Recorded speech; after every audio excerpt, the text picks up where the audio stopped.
Hello everyone, स्वागत है आप सबका अपने MSI विवेका अमृत में। आज हम सीखेंगे कंस्ट्रक्शन, जो 10th के बोर्ड एग्जाम में 5 अंक के लिए पूछा जाता है। कंस्ट्रक्शन से बोर्ड एग्जाम में 2 क्वेश्चन होंगे, एक तो रहेगा त्रिभुज का और दूसरा होगा वृत्त का। दोनों में से किसी एक ही क्वेश्चन को सॉल्व करना होगा आपको। आज हम क्लास 10th के NCERT बुक के प्रश्नावली 11.1 के क्वेश्चंस को सॉल्व करना सीखेंगे। लेकिन इससे पहले आपको सीखना होगा कोण बनाना। जी हाँ, कोण बनाना सीखना होगा, जो हम लोग क्लास 6-7 में सीख चुके हैं। तो आइए इसका हम एक बार रिवीजन कर लेते हैं, फिर चैप्टर के क्वेश्चंस को सॉल्व करेंगे। तो पहले सबसे आसान है 60 डिग्री का कोण बनाना, जो हम पहले बनाएंगे 60 डिग्री का।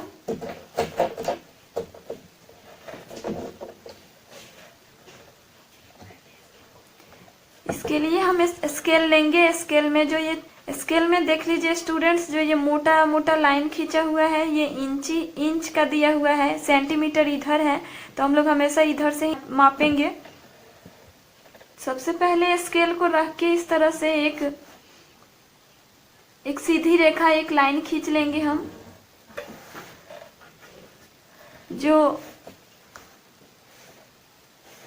और इसका नाम रख देंगे O A। यहाँ जो एक लाइन का ये OA रेखा का जो अंतिम शुरुआती बिंदु है, वहां पे एक थोड़ा सा गड्ढा डॉट कर देंगे। इसके बाद अपने परकाल को फैलाएंगे इस तरह से, और यहाँ पे रखेंगे परकाल का नोक, और यहाँ से इस तरह से कॉपी को घुमाएंगे, परकाल को नहीं, कॉपी को घुमाएंगे। अब जहाँ लाइन पे ये टच कर रहा है वहां परकाल को एक बार फिर से रखेंगे, एक बार काटे। ये 60 डिग्री का कोण बना है, यहाँ एक बार बिंदु दे देंगे, स्केल रखेंगे। बिंदु O से जो बिंदु हम लोग काटे हैं उस बिंदु को मिला देना है। मिल गया। ये 60 डिग्री का कोण है। चांद के सहायता से कोण बनाना तो आप लोग बचपन में सीखे होंगे। ये जरूरी है कि हम चाप के सहायता से, यानी परकाल की सहायता से कोण बनाना सीख ले। तो ये अभी जो कोण बना है ये परकाल की सहायता से बन रहा है, और इसको हम लोग अभी माप के देख लेंगे कि ये 60 डिग्री का बना है कि नहीं।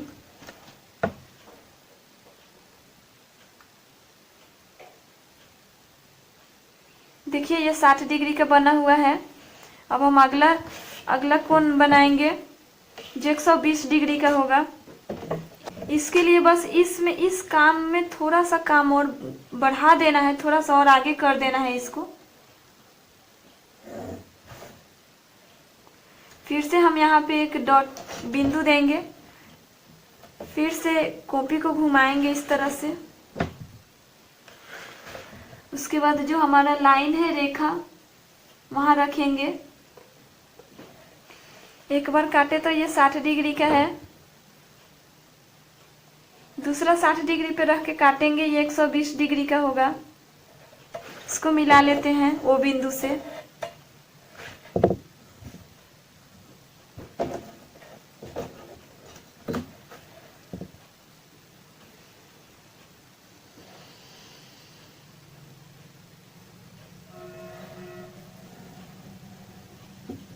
ये 120 डिग्री का कोण बना है।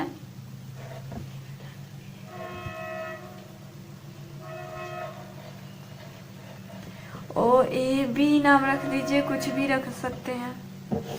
तो ये 2 कोण बन गया, 60 डिग्री, 120 डिग्री। अब हम 90 डिग्री का कोण बनाना सीखेंगे। देखिए अगला कोण है हमारा 90 डिग्री का, जिसके लिए हम वही सब काम करेंगे। पहले 60 डिग्री बनाएंगे, फिर 120 डिग्री बनाएंगे, उसके बाद 90 डिग्री बनेगा। देख लीजिए 90 डिग्री बनाने के लिए पहले लाइन खींच लेंगे, अपने चाप को इस तरह से हम फैला लेंगे। बस इसका एक बार जो फैला लिए वही रखना है, बड़ा या छोटा नहीं करना है। बड़ा छोटा करने से कंस्ट्रक्शन खराब हो जाएगा, गलत बन जाएगा, सब मेहनत बेकार जाएगा फिर।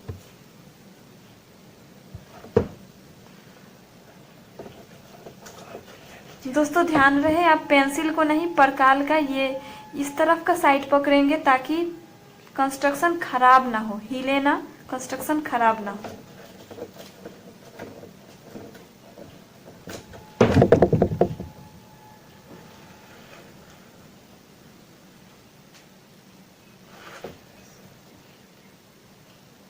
अब इस लाइन पे जहाँ कट किया है वहां रखेंगे। एक बार काटे तो ये 60 डिग्री बन गया, दूसरी बार काटेंगे तो ये 120 डिग्री का बना। 60 डिग्री पर ही परकाल को रख के एक बार ऊपर के तरफ काटना है। 90 डिग्री के लिए ये काम कर रहे हैं। 120 डिग्री का जहाँ पे हम लोग मार्क लगाए हैं, कट मार्क, वहाँ परकाल को रख के एक बार इसी कट को फिर से काटना है तो हमें क्रॉस का चिन्ह मिलेगा। इस क्रॉस के चिन्ह में ये दोनों क्रॉस कहाँ पे ये कट रहा है पहले वहाँ पे हम मार्क करेंगे, फिर इसको मिला देंगे ओ बिंदु से।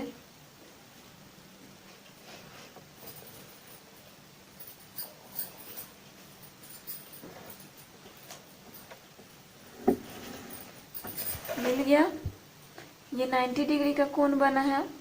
हम चाहे तो अब इसे चांद से माप के देख सकते हैं।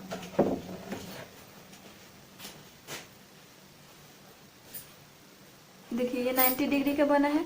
जो हम लोग 60 डिग्री का मार्क लगाए हैं वो 60 डिग्री पे कटा है, एकदम 60 डिग्री पे, और ये 120 डिग्री पे कटा है। ये 90 डिग्री हो गया। तो अब 90, 60, 90, 120 तीनों कोण बन गया। अब हम 45 डिग्री का कोण बनाना सीखेंगे और फिर 30 डिग्री का, दो कोण अभी बाकी है। अब हम 45 डिग्री का कोण बनाना सीखेंगे, जिसके लिए फिर से वही काम करना है। लाइन खींचेंगे पहले, फिर परकाल का एक साइज लेंगे इतना।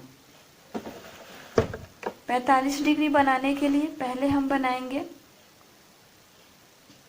60, 120, 90 और तब 90 का आधा 45।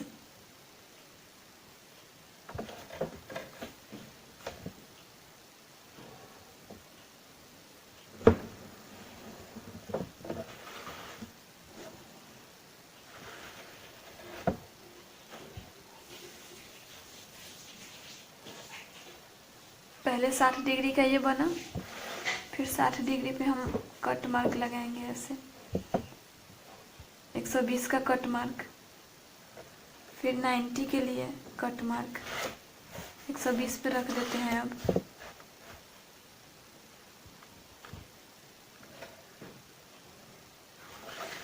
एक बार और करते हैं। ये 90 डिग्री के लिए हुआ। पहले हम इसको मिला लेंगे।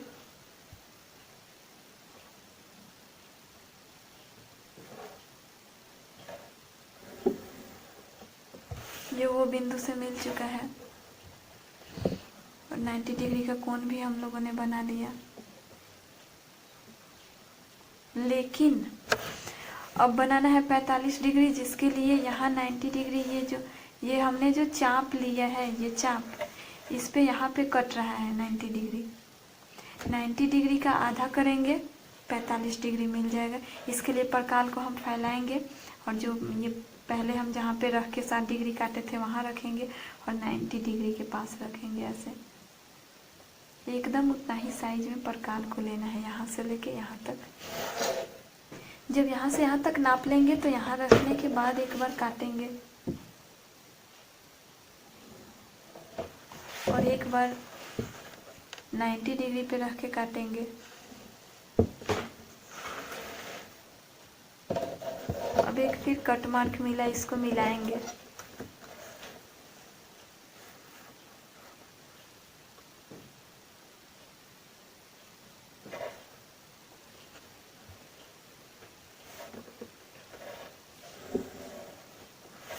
ये कोण 45 डिग्री का बना है। जो 90 का आधा है, देख लीजिए 60 के नीचे बना है। अब हम चांद से नाप के देख लेंगे।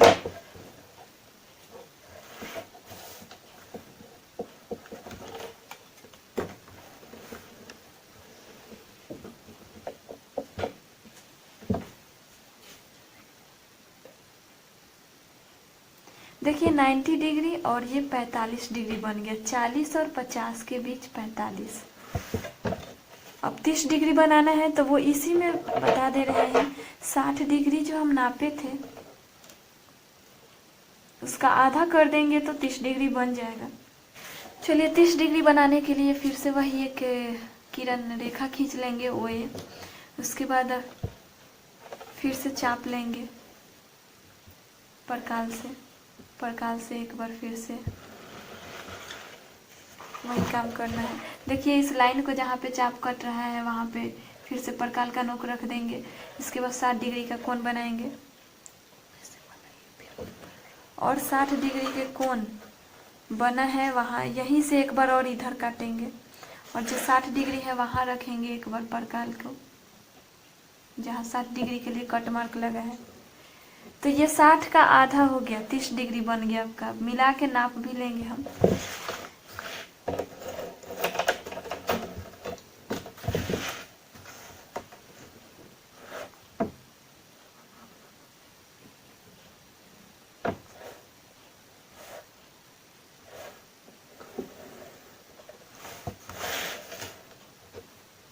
ये 30 डिग्री का कोण है।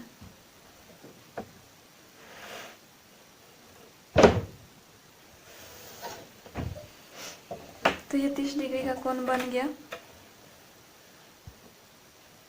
प्रश्नावली 11.1 का पहला सवाल है, कह रहा है इसमें कि निम्न में से प्रत्येक के लिए रचना का औचित्य भी दीजिए। पहला क्वेश्चन है 7.6 सेंटीमीटर लंबा एक रेखाखंड खींचिए और इसे 5:8 के अनुपात में विभाजित कीजिए, दोनों भागों को मापिए। तो सबसे पहले 7.6 सेंटीमीटर लंबा एक रेखाखंड खींचेंगे। ये स्केल है जिसमें यहाँ 0 से स्टार्ट है, 1 2 3 4 5 6 7 ये सेंटीमीटर्स दिए हुए हैं। हमको 7.6 तक जाना है तो यहाँ लेंगे 7 के बाद जो महीन लाइन खींचा हुआ है 1 2 3 4 5 ये, उसके बाद 6 थोड़ा सा आगे जाएंगे।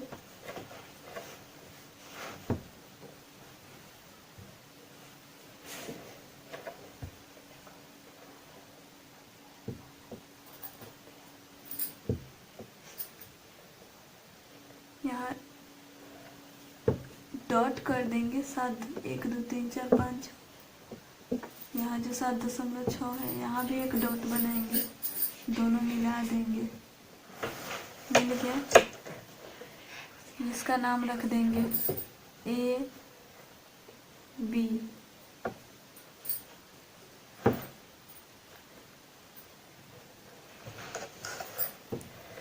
तो ये जो रेखाखंड खींचे हैं वो 7.6 सेंटीमीटर का है।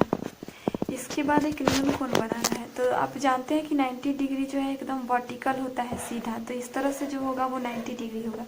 लेकिन यदि हम इस तरह से खींचे तो वो न्यून कोण बनेगा, वो न्यून कोण हो जाएगा। न्यून कोण यहाँ बनाना है और सवाल कह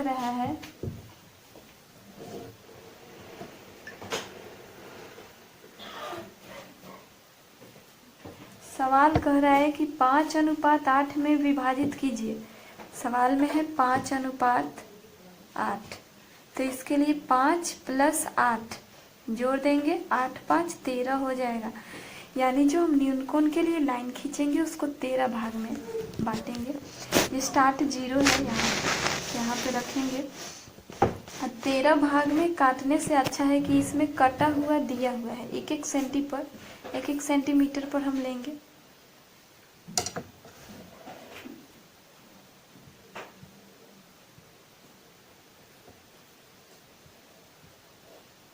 तो हम 13 तक चले जाएंगे यहाँ से।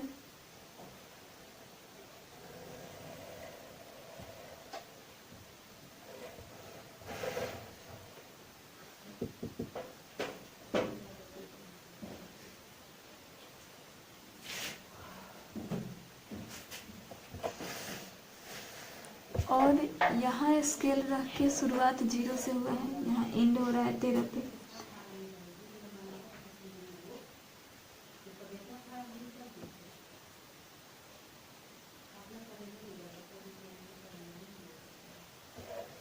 यहाँ एक लिखा हुआ है, यहाँ एक बिंदु दे देंगे।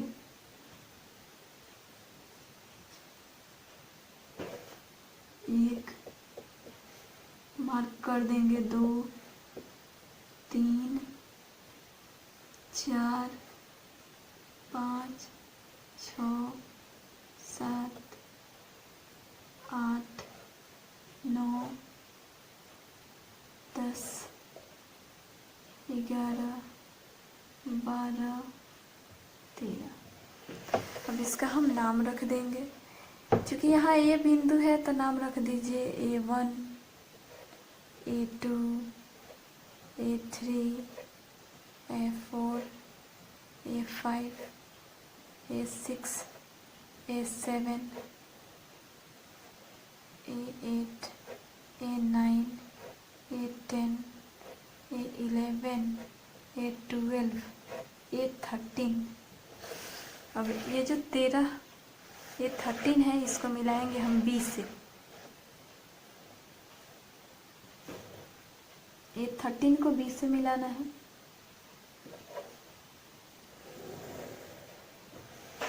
मिल गया है।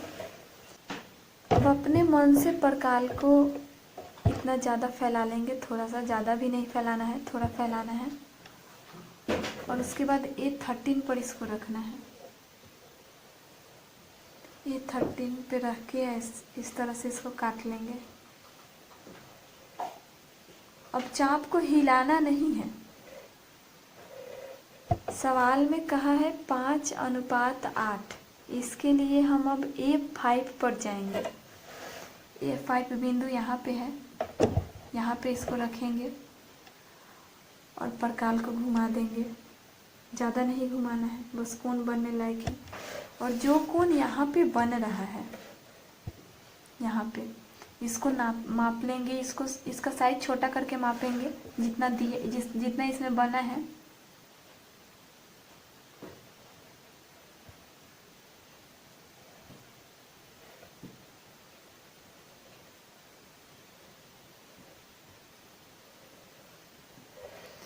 अब जो कट किए हैं वहाँ पे इसको रख देना है और वहाँ एक बार काटना है। कट गया तो जितना कोण यहाँ पे बन रहा है वही कोण यहाँ भी बन रहा है।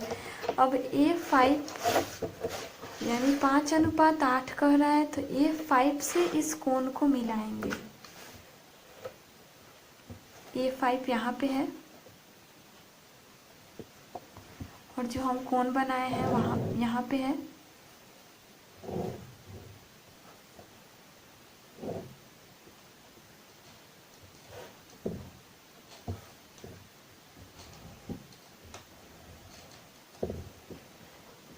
तो ये मिल चुका है।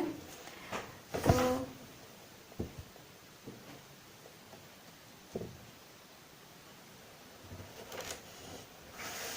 मिल चुका है। यहाँ रखेंगे, यहाँ कट रहा है, ये आपका आ गया, ये 5वां भाग है। यहाँ से लेके यहाँ तक 5वां भाग है और यहाँ से लेके यहाँ तक ये 8वां भाग है लाइन का। इसका कुछ नाम रख देते हैं, P। इसका नाम P रख देते हैं यहाँ पे जो कटा है। तो रेखाखंड को हम 5:8 में विभाजित कर दिए। यहाँ लिख भी सकते हैं 5:8। रेखाखंड का जो लंबाई था वो भी लिख सकते हैं 7.6 सेंटीमीटर। तो सवाल कह रहा है कि इसको मापिए। माप लेंगे हम। यहाँ से यहाँ तक की दूरी 2.9 आ रही है। लिख लेंगे AP बराबर 2.9 सेंटीमीटर। यहाँ से यहाँ तक नापेंगे।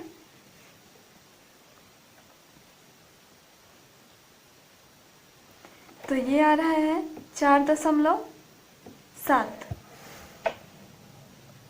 PB 4.7 centimetre.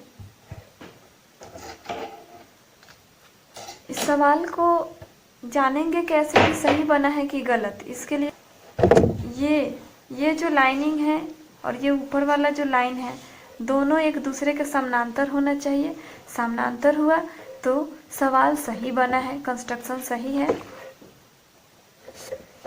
अब रचना के चरण हम लिखेंगे। रचना बन चुका है। कंस्ट्रक्शन बन जाने के बाद हम रचना के चरण भी लिख लेंगे। रचना के चरण।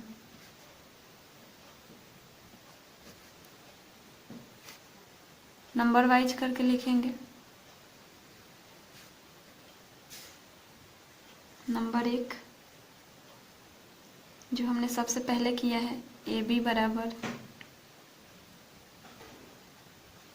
7.6 सेंटीमीटर लंबा एक रेखाखंड खींचा।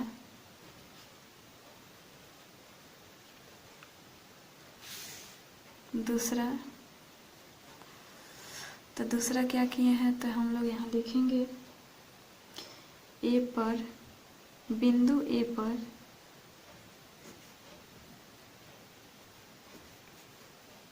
एक न्यूनकोण बनाती हुई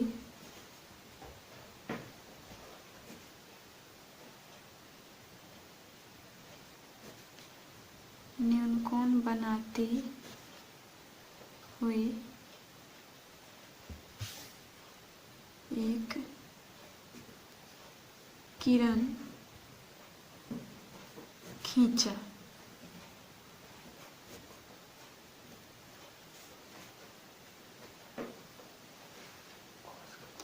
इसे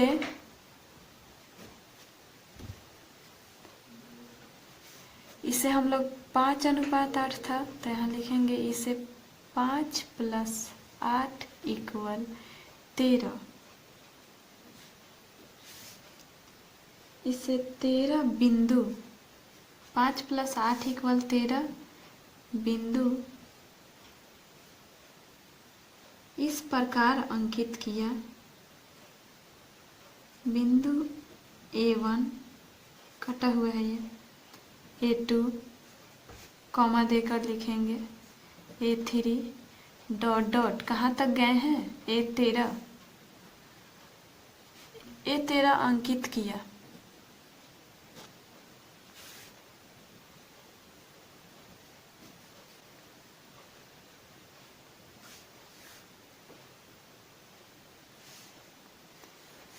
बिंदु ए पर न्यूनकोण बनाती हुई एक किरण खींचा। इस पर 5 + 8 = 13 बिंदु A1 A2 A3 dot dot A13 तक अंकित किया। तीसरे नंबर पे हम लोग किए हैं A13 को B से मिला दिए हैं। लिखेंगे A13 को B से मिलाया।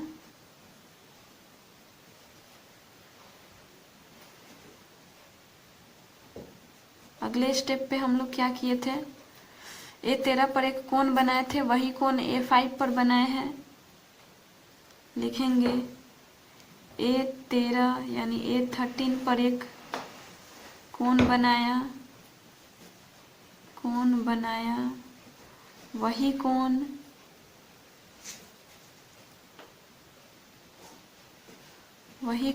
A5 पर बनाया।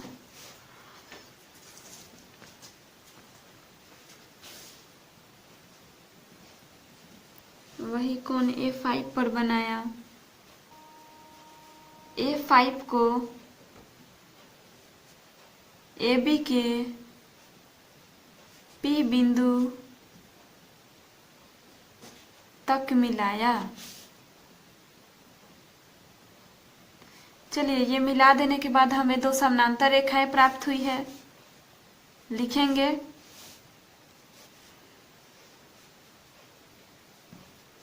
अब A13B है, A13B के समानांतर A5P प्राप्त हुआ। जब समानांतर प्राप्त हुआ तो आप लोग को बताया गया था, थेल्स, आप लोग जानते होंगे थेल्स थ्योरम से, किसी त्रिभुज में जब एक तीसरी भुजा समानांतर होती है, यहाँ लिखेंगे हम लोग थेल्स थ्योरम लगेगा। इसीलिए आधारभूत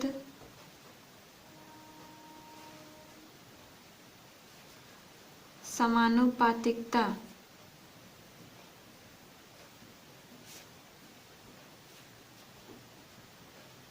प्रमेय द्वारा आधारभूत समानुपातिकता प्रमेय से हो जाएगा A से A5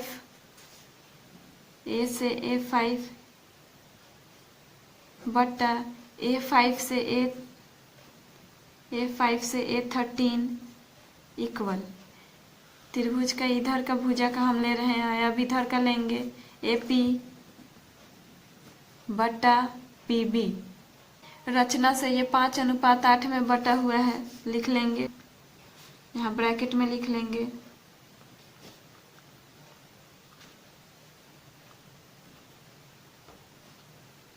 अतः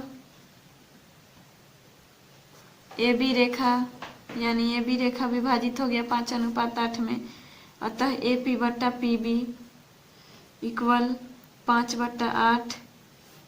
अतः रेखा खंड AB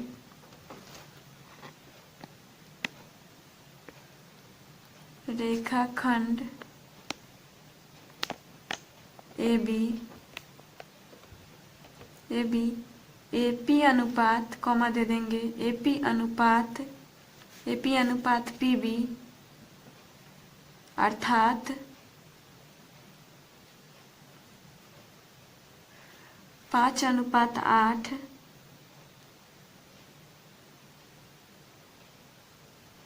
में विभाजित हुआ।